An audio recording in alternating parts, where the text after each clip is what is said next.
সাথেই রাখবে, মানে এদের নিয়ম নীতি আলাদা। যেমন আর একটা নিয়ম নীতি আলাদা, ওরা স্ত্রীকে বলবে হ্যাঁ রে তুই তো একাই তো আর একটা বিয়ে শাদী করবো রে, বলে হ্যাঁ করো, আর একটা বিয়ে দিল, দুটা স্ত্রী হলো। তারপরে বলছে আরে দুটা তো করলাম, তা আর একটা করবো কি, বলে হ্যাঁ হ্যাঁ কোনো ব্যাপার নেই করো, আর একটা বিয়ে করলো। তিনটা যখন স্ত্রী হয়ে গেল, বলে আর আর একটা তো ছিল রে, মানে যেটা কোটা ফুল করে দিলে ভালো হতো, নবীর সুন্নাত 4টা স্ত্রী, তো 4টা করলে বেশি ভালো হয়, করবো গন্ডা জুটিয়ে দিই, 1 ঘন্টা হয়ে যাবে, হ্যাঁ করো কোনো ব্যাপার নাই চলো করে লে 4টা। আর আমরা যদি স্ত্রীকে বলি আরে তুই তো একটু কমজোর হয়ে আছে, তো বিয়া শাদী একটা করবো রে, হ্যাঁ আমি মরে গেছি গায়েব হয়ে গেছি বিয়া করবে তুমি, যতদিন আমি বেঁচে আছি বিয়া করতে দেবো না। ওই একটা মেয়া লোকের দম বার হয় না, তো মরার মতন হয়ে গেছে, ধুক ধুক করছে দম, তো আর স্ত্রী ওর পুরুষটা কইছে হারে তুই তো এরকম হয়ে গেলে, আর মেলা দিন থেকে পড়ে আছে, তার কত সহ্য করে থাকবো, তো বিয়া শাদী হলে একটা করি, তো কি করব, কইছে কি করবো যে আর ভালো হওয়ার উম্মেদ লাগে না, তো তাই না, কইছে দেখো যদি ওরকম হয় তো একটা করো, মানে খুব টাইনা টিনা কইছে একটা করো। তো আর পুরুষ কইছে আচ্ছা ঠিক আছে, দেখে লাহারি গালা দে তোরে, ছেলে পেলে একটু লাহারি দে তো খেয়েটা বাড়াই, যদি ঢুঁড়ে খুঁজে পাই। লাহারি খাওয়া যখন হয়েছে তখন কইছে এই জি আর বাপ শুনো, কইছে কি, কইছে আর শরীর একটু সুস্থ লাগছে জি, তুমি এখানে যাও না থামো, কোন মোটা হুঁস কহ তো, 1 ঢুকার মধ্যে ভালো হয়ে গেল, সতীনের কত ঝালাস, এই কইছে হারজি শরীরটা আর একটু ভালো লাগছে, তো থামো এখানে যায় না, দিয়া আর বিহা করতে যেতে দিবে না। এই কইছে কেন রে তুই যে অর্ডার দিলি বিহাটা করি, কইছে না এখানে যায় না তুমি, তোমাকে বিহা করতে এখানে দিব না, যতক্ষণ আমি বেঁচে আছি বিহা করিও না, তোমার হাড় খাবো মাছ খাবো ডুগডুগি বাজিয়ে ছেড়ে দেবো, বুঝতে পারছেন, মানে বেটি ছেলে বিহা করতে দিবে না আমাদেরকে, বলছে বিহা করিও না যতদিন বেঁচে আছি, এরকম হয়েছে লোক নাকি।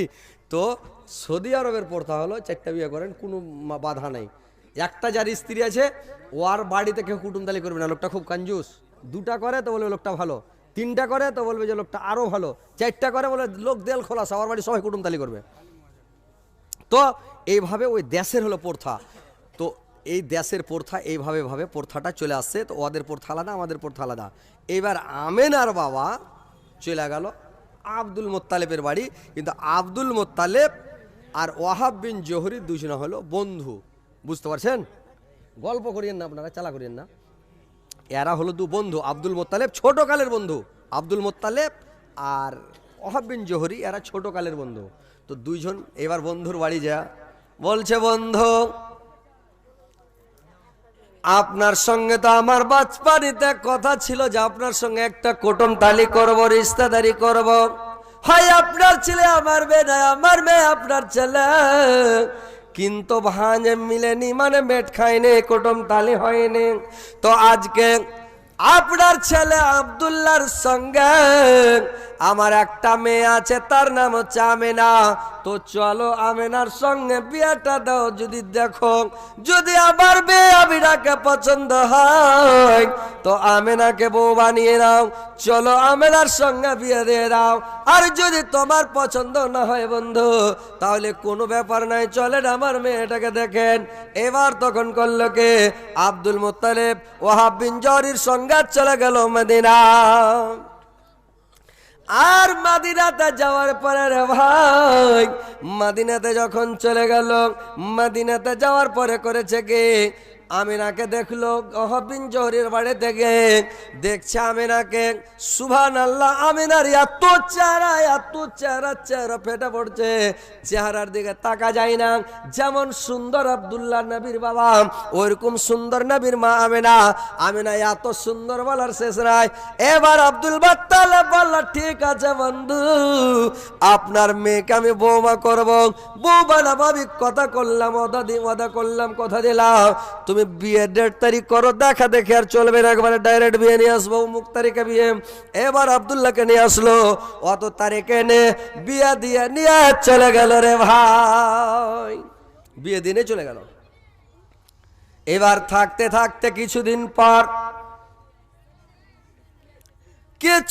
বেশ কিছুদিন পরে আব্দুল মুত্তালিব তার ছেলেরাকে ডাক দিতে লাগলো, আরে বেটা হারাস কোথায় আছে রে বাবা, এরে বেটা আবু তালেব अरे बेटा अबू लहब, अरे बेटा अब्बास, अरे बेटा जुबार, अरे बेटा कसम, अरे बेटा कबाब, अरे बेटा आमिर हमजा, अरे बेटा আব্দুল্লাহ, তোমরা কোথায় আছো বাবা? সবাই আমার কাছে চলে এসো রে দোন।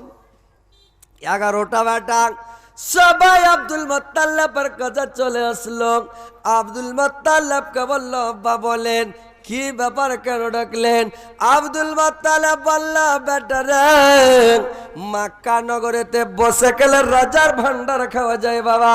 তোমরা মক্কা নগরীতে অনেক দিন থেকে বসে আছো, ব্যবসা বিজনেস করতে যাও নাই, তো তোমরা করো কি? ব্যবসা বিজনেসের জন্য বের হও।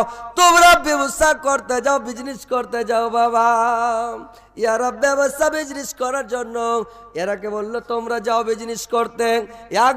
একটা বেটা বলছে আব্দুল মুত্তালিবের আব্বা, আমরা যদি বিজনেস করতে যাই 11 ভাই যাব, আমরা কিন্তু 10 ভাই যাব না। আব্দুল মুত্তালিব বলল, কি বললে? 11 ভাই যাবে? যেতে হবে না তোমাদেরকে। আমার আব্দুল্লাহ যাবে না, আমি বলে দিলাম আব্দুল্লাহ যাবে না, তোমরা 10 ভাই যাও। আর একজন ভাই ওদের থেকে বলছে, আব্বা আপনি মাথা গরম করিয়েন না যে আব্বা,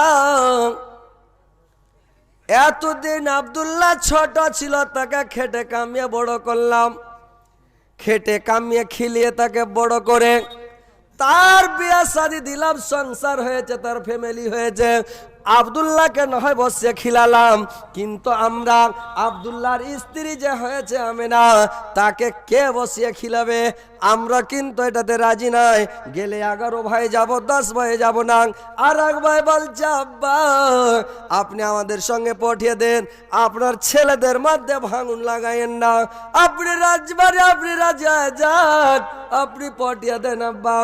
আব্দুল মুত্তালিব বলল, বেটারা তোমরা জানো না বাবা, আমাদের বংশের একটা অসুখ আছে, আমাদের বংশের একটা বেমারি আছে বাবা, আমাদের বংশের একটা অসুখ আছে। স্ত্রী যদি গর্ভবতী থাকে বাবা, স্ত্রীকে গর্ভবতী রেখে যদি শামসেরিয়া বিজনেস করতে যায়, সে আর ফিরে আসে না। আমার বৌমা আমেনা 2 মাসের গায়ে ভারী আছে, যদি আমার আব্দুল্লাহকে নিয়ে যাও, হয়তো আমার আব্দুল্লাহ ভবিষ্যতে আর ফিরে আসবে না বাবা। এটা আমাদের বংশের পরম্পরা চলে আসছে, আমাদের বংশে স্ত্রী গর্ভবতী রেখে কিন্তু ফিরে আসে না বাবা, নিয়ে যায় না।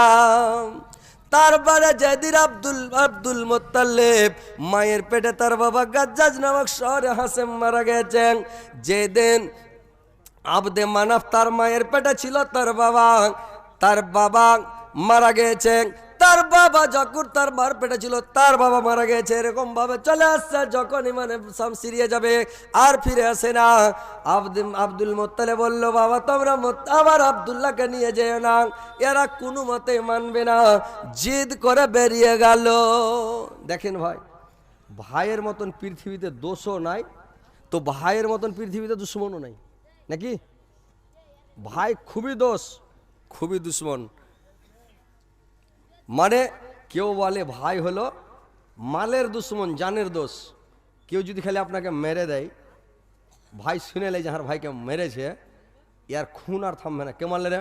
চল দেখি, কে মারলে? চল তো দেখে ধরে, কোন শালার এত বড় কলজারে, দেখি রে চদরে, সবটি ব্যাপারে গেল হড়িয়ে রে, চল দেখবো শালাকে নাকি, বাড়িয়ে গেল।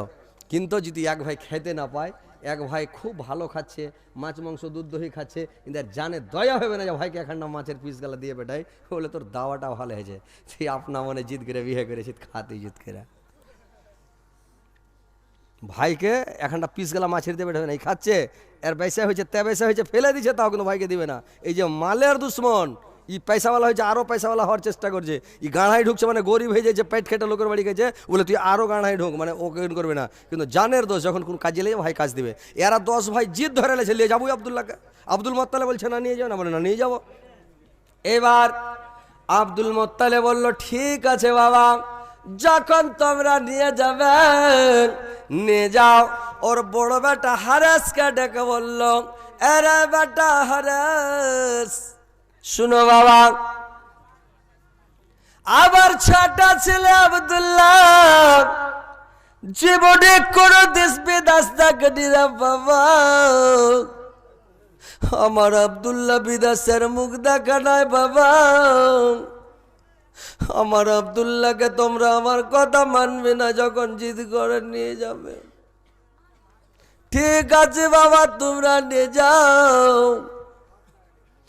আরে বেটা হারাস, আমি তোমার হাতে সঁপে দিলাম আমার আব্দুল্লাহ গান। তোমরা যখন রাস্তায় চলবে বাবা, আমার আব্দুল্লাহ যদি পানি পান করতে চায় তোমরা তাকে পানি পান করিয়ে দিও বাবা। আরে বেটা হারাস, আমার বেটা যদি খেতে চাই আব্দুল্লাহ, আমার আব্দুল্লাহকে তোমরা খানাগুলো গিলিয়া দিও বাবা। আমার কলজার টুকরা, আমার ছোট ছেলে, আমার নয়নের পুতুল, আমার ছেলেকে ছেড়ে আমি কোনদিন থাকি নাই, আমার ছেলে আমাকে ছেড়ে থাকে নাই। ভাইরে, আমার ছোট বেটার উপরে প্রত্যেক মানুষের ময়া। এইবার আব্দুল মুত্তালিব ছেলেরাকে ওসাদ করে বলছে, বেটারে আমার আব্দুল্লাহর কোনো কষ্ট না হয় বাবা। আমার আব্দুল্লাহ বাড়ি এসে যেন আমাকে বলতে না পারে আম্মা আমার ভাইয়ের আমাকে খেতে দেয় নাই। আমার ভাইয়ের আমাকে মাঠের মধ্যে বা বিজনেস করতে বিদেশে গিয়ে আমাকে কোনো আমার অসুবিধা করেছে। আমার ছেলে আমার কলিজার টুকরা যারা আমাকে না বলতে পারে রে বেটা। তোমরা যখন রাস্তায় যাবে রে বেটা, তোমরা 5 ভাইয়ের উঠাগা দিকে থাকবে, 5 ভাই তোমরা পিছন দিকে থাকবে বাবা। আমার আব্দুল্লাহ মধ্যস্থলে থাকবেন। আর তোমরা যখন রাত্রিবেলায় বিস্তারা লাগাবে বাবা, আমার আব্দুল্লাহর বিস্তারাটা বিছানখানা মধ্যস্থলে করবে। আর তোমরা চতুর্দিকে বিস্তারা লাগাবে।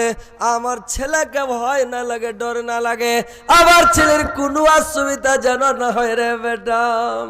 এবার নিয়ে উট সাজাতে লাগলো। উট সাজাতে সাজাতে আব্দুল্লাহর উট মধ্যস্থলে, 5টা ভাইয়ের ওট টাকা দিকে আর 5 ভাইয়ের ওট পিছন দিকে, এইভাবে উটটাকে সাজিয়ে দিল। আর সাজিয়ে দেওয়ার পরে সবটি ভাই 10 ভাই উঠে চড়ে নিয়েছে। আব্দুল্লাহ উঠে চড়তে গিয়ে উটের কাছ থেকে ঘুরে এসে তার বাবার হাত ধরে কাঁদতে লেগেছে, আব্বা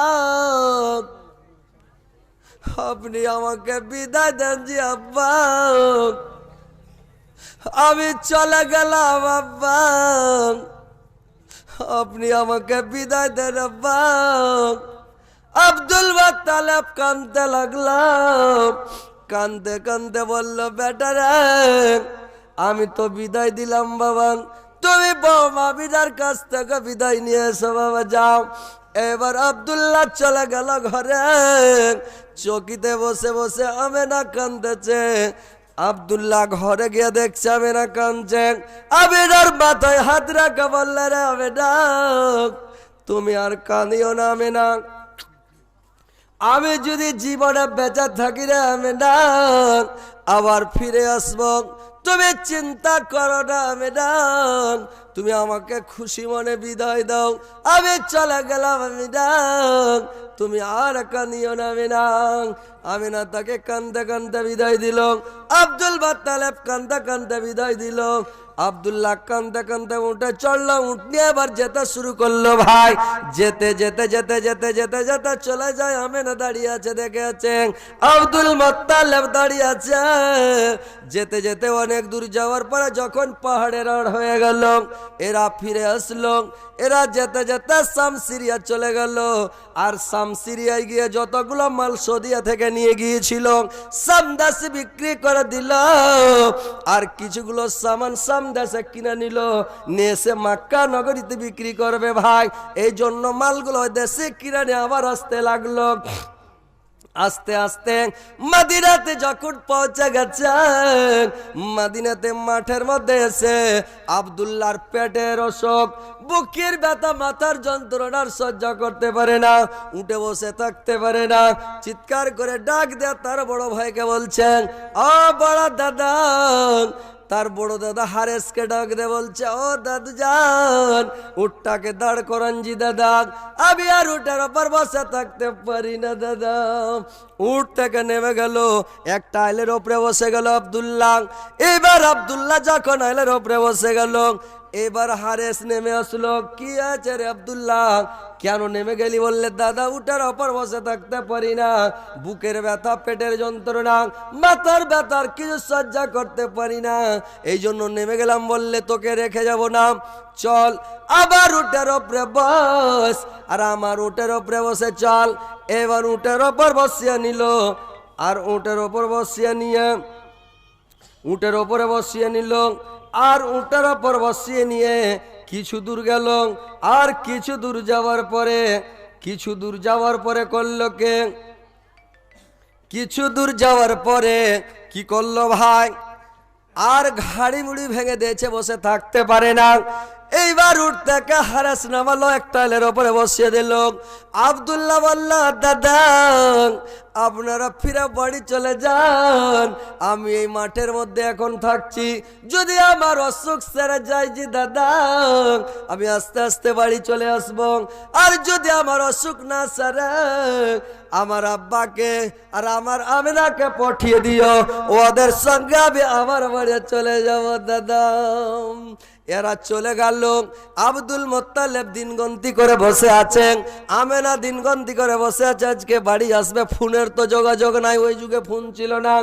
এইবার আমেনাকে বলছে দেখো আমেনা, ছতের ওপরে উঠে দেখো তো আমার ছেলেরা কত দূরে আছে, দেখা যাচ্ছে কিনা। একবার দুইবার দেখার পরে দেখছে, হ্যাঁ পশ্চিম দিকে মদিনার দিকে ধুলা উঠছে, একবারে আগুনের শিশার মতো ধুলা উঠতে উঠতে একটা দল চলে আসছে। যখন কিছুটা কাছে এসেছে, বলে আব্বা একটা দল আসলো। আব্দুল মোত্তালেব বলল মারে উটটিকা গন্তি করে দেখো মা, যদি 11টা উট হয় আমার ছেলেরাই হবে, আর যদি 12-13টা হয় তো অন্য কাফেলা হবে, কিংবা 8টা-9টা হলে অন্য কাফেলা হবে, উটটি গন্তি করো মা। আমেনা ছতের উপরে চড়েছিল, ছতের উপর থেকে গদ্দি করে দেখছে 11টাই উট। বললে আব্বা 11টাই উট আছে। আব্দুল মোত্তালেব বলল মা তুমি 11টা উটের ওপরে 11টায় সওয়ারি বসে আছে কিনা দেখো তো। লোকটি গন্তি করে দেখছে তো 11টা উটের ওপর 10টা লোক বসে আছে। বললে আব্বা একটা উট ফাঁকা আছে, 10টা উটের ওপর সওয়ারি বসে আছে, একটা উট ফাঁকা আছে। আব্দুল মোত্তালেবের কলেজা খানা চাওয়াত করে উঠলো সুবহানাল্লাহ। এবার মনে হয় আমার কলেজের টুকরা, আমার নয়নের পুতুল আমার আব্দুল্লাহ মনে হয় দুনিয়াতে আর বেঁচে নাই। আমি তাকে বললাম মারে দেখো তোমার কয়টা উটের পরে উটটা ফাঁকা আছে, আর ফাঁকা উটের পরে কয়টা উটের ওপরে সওয়ারি আছে, তাহলে বুঝতে পারবো কোনটা বেটা আমার মানে নাই। এবার উট গন্তি করে দেখে বললো আমি না আব্বা 5টা উটের পরে উটটা ফাঁকা, আর ফাঁকা উটের পরে আবার 5টা উটের আপনার সওয়ারি বসে আছে। আব্দুল মোত্তালেব চিৎকার করে কাঁদতে লাগলো সুবহানাল্লাহ।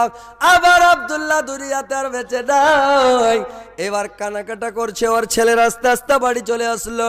বাড়ি আসার পরে সব উঠ থেকে নামানামি করছে। আব্দুল মোত্তালেব বলল ব্যাটারে তোমরা তো সবাই আসলে, কিন্তু আমার আব্দুল্লাহ কোথায়? বললে আব্বা আপনার আব্দুল্লাহ মদিনায় মাঠের মধ্যে আছে আব্বা, সে মানে চলতে পারে না, উঠে বসা থাকতে পারে না, মানে অসুখ শুরু হয়ে গেছে। উঠে করে আমার উটের ওপরে পিছনে বসে আনছিলাম, আনতে পারলাম না। বলল দাদা আপনি বাড়ি যান, অসুখ যদি সেরে যায় আমি চলে আসব, আর অসুখ না সেরে তো আমার আব্বাকে আর আমিনাকে পাঠিয়ে দেবো, ওদের সঙ্গে আমি বাড়ি চলে যাব দাদা। এরকম বললো, তখন আমি আসলাম। আব্দুল মোত্তালেব সঙ্গে সঙ্গে কাঁদতে কাঁদতে আমিনাকে বলল মা চলো মদিনা চলে যাই, কোথায় আমার কলেজের টুকরা আমার ডাডের বোতল পড়ে আছে, চলো মা।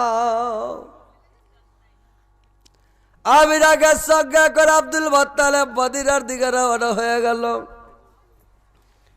এইবার আব্দুল্লাহ আল্লাহর নবীর বাবা আব্দুল্লাহ মাঠের মধ্যে মদিনার মধ্যে মাটিতে পড়ে খালি লটপট লটপট চটপট করছে, কথা বলতে পারে না। কিছু রাখাল পাকাল গুলো মদিনার দুম্বা ভেড়া বকরি চড়াতে রাখালগুলো মাঠের মধ্যে এসেছে, দেখছে একটা নাও যাওয়ার ছেলে, খুব সুন্দর ছেলে, সুরতগার ছেলে, মাঠের মধ্যে পড়ে মাটিতে পড়ে খালি লটপট করছে। ছেলেটাকে বলছে, ভাই তোমার বাড়ি কোথায়, কোথা থেকে এসছো, কি ব্যাপার, কি আছে, তুমি কেন এরকম করছো? ছেলেটা ইশারা করছে, আমাকে একটু পানি খাওয়াও, আমি পানি পান করব। এরা পানি মাঠে পাবে কোথায়?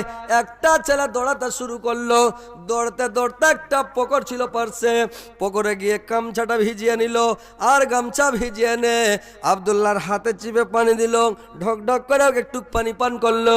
আর পানি পান করার পরে এবার তার জবান খুলে গেল, এবার তখন কথা বলতে লাগলো। ছেলেটা বলতে লাগলো, আমার বাড়ি হলো মক্কা, আমি কুরাইশ বংশের ছেলে, আমার নাম হচ্ছে আব্দুল্লাহ, আমি বিজনেস করতে শামসিরিয়া গিয়েছিলাম, আর শামসিরিয়া থেকে বিজনেস করা সর্বদা আমার অসুখ শুরু হয়েছে রে ভাই, এইখানে আমি পড়ে আছি, কিন্তু মনে হয় আমি বাঁচব না রে ভাই।